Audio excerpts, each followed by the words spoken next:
नवरात्रीमध्ये कन्या पूजनाचे खूप महत्त्व आहे। कुमारिका म्हणजे साक्षात देवीचे रूप।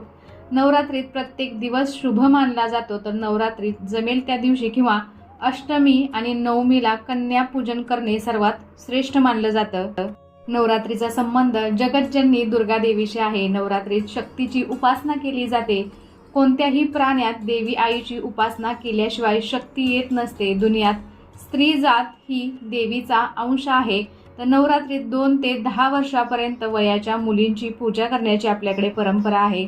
तर या मुलींना साक्षात देवीचं रूप मानलं जातं। यांना कुमारिका असं म्हणतात। तर कुमारिकांचे पायांचे पूजन करून त्यांना जेवायला घालण्याची आपल्याकडे प्रथा आहे। तर रविवार